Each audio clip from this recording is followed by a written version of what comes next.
Hi everyone, welcome to Lace Academy's YouTube videos. In this video, I am going to show you 6 to 7 questions that were asked from programming or coding section of TCS NQT that was held just now, today, which was finished I think half an hour ago. And also, I'll show you the total program which actually they call as hands-on exercise where you need to write two programs in the examination to crack the coding section of TCS NQT. So the first question was, you have to find out the output of the given program. And below there will be a box where you have to simply type in the output. You should not do anything except typing your output, what you are expecting in the box that will be given below the question. So just go through the program here. If you want, you can actually analyze it using the actual Java compiler of your computer and see what the output will be. I am sharing you these questions so that you can understand what sort of logics are being tested in terms of programming. Let us see what is the next one. It is asking about your knowledge about tree and the transversals by giving some in-order and pre-order transversals, and you have to find out what is a post-order transversal out of the given options. He is testing your knowledge about your tree structures and the transversals. So just go through and refine yourself in the knowledge of this so that in the next slots, same type of questions come from the same concept, you can actually crack them. This is a straightforward question asked in software testing. So it's asking a testing method where source code and executable code both are in hand. What will you call the testing process as?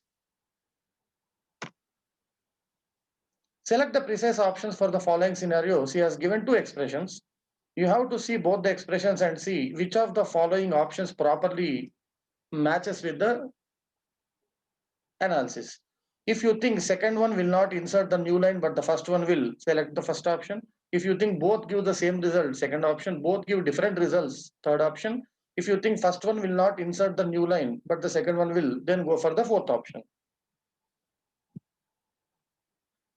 Here again, he has given a program which actually takes some array list, and he has given the program using collections, and then he's asking what will be the output of the program. As I said, you have to write the output straight away in the box that will be given below. No options will be there, a box will be there where you can type in. You have to type in the output that you think and then go to the next question. A small program has been given and he has given what will be the output. So if you think the output will be a triangle or runtime error or it's rectangle or compile time error, based on that you have to take the option. Here actually it is type mistake. It has to be rectangle object equal to new rectangle. I am not giving the answers here because I would like you to actually try out these things on your system. Otherwise, I would have asked our coding expert to actually give you the answers, but I don't want to give answers because you have to get the answers.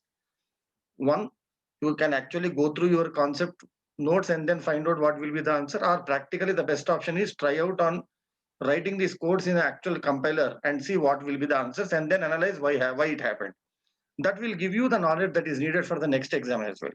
Always try to learn. Okay, that's why I'm not giving the answers here. I'm just giving you what type of questions are shared, are given in the examination.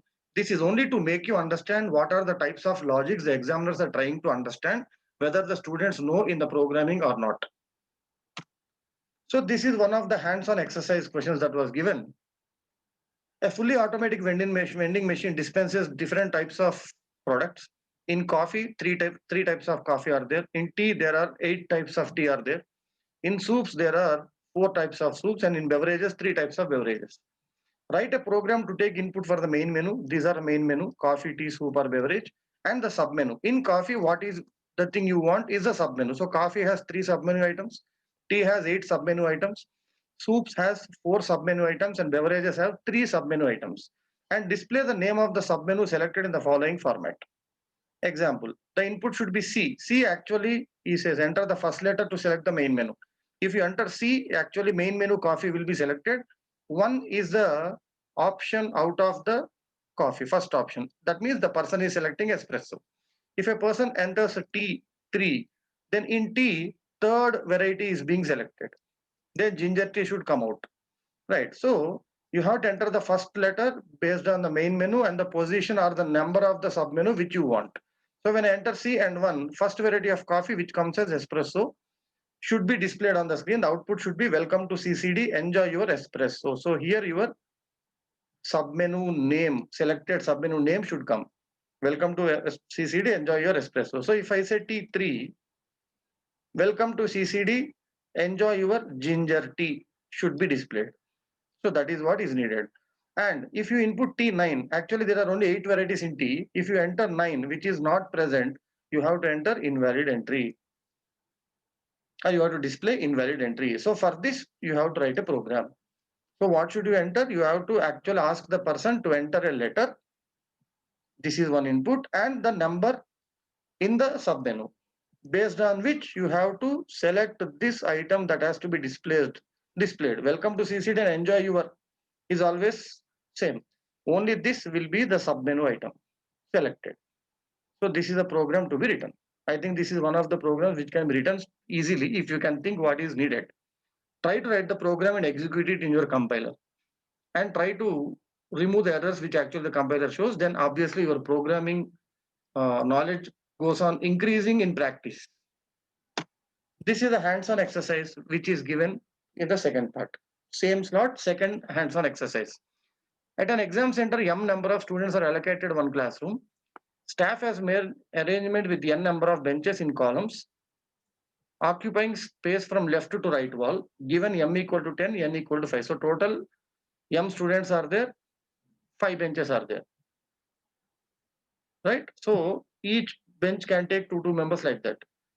Students of TY class can sit one after other from the first bench starting at this is left wall, this is the right wall, let's say like this. There are 5 benches. So the class students of TY can sit here and the class uh, students from class SY, these are all the students of TY according to their roll numbers. According to their roll number, they can sit and SY students can be seated beside them according to the roll numbers again. So total 10 students can be seated in the classroom on 5 benches.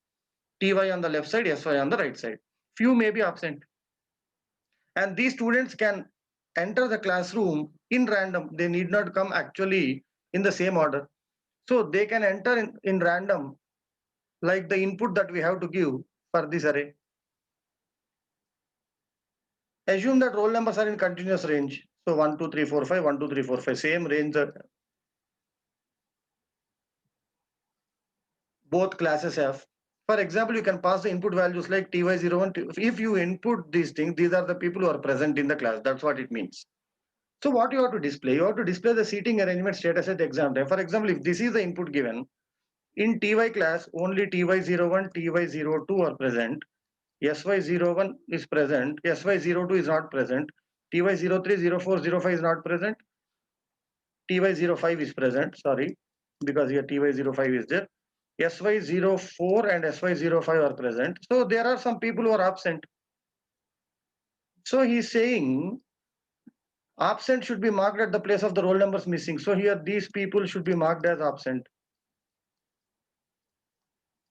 Here these 2 people should be marked as. So depending on the numbers you actually enter, they are the numbers of the students who are entering into the classroom. They are arranged according to their positions given. He has given one more example also. Input values should be in the same format as given below, TY01, TY02. So let us say these are the inputs you have given. If you give these inputs, you have to actually display who are the persons out of TY who are present. So TY01, TY02, TY03, TY04 are present, and beside TY01, SY01, if he is present, yes, he is present, so he will be sitting. Beside TY02, SY02 is also present. TY03, SY, so this is first bench, this is second bench, this is third bench, this is fourth bench. In fifth bench, TY05 is not there, that's why absent has been marked here. So depending on the roll numbers you enter as the input, you have to get the output showing like this. So you have to show 5 benches positions. Let's say these 2 are present 0101, these 2 are present 0202, this person is absent and 03 is there, SY. and 04 is there, let's say he is absent. So this type of input also can be given. They, based on the input, you have to actually show the position of the student seated in this format. And if you give more than 10, because there are only 10 students, if you give any input more than 10, you have to display it as invalid input. So try to write a program, try to execute it, try to debug it until you get the correct answer and the output. Automatically your programming skills get enhanced. That's why I'm not asking my coding expert to give any of answers here. I'm just going to show you what type of questions and logics are being asked in today's slot of coding in TCS NQT. So practice well, learn your programming and improve your programming skills based on what I have shared here.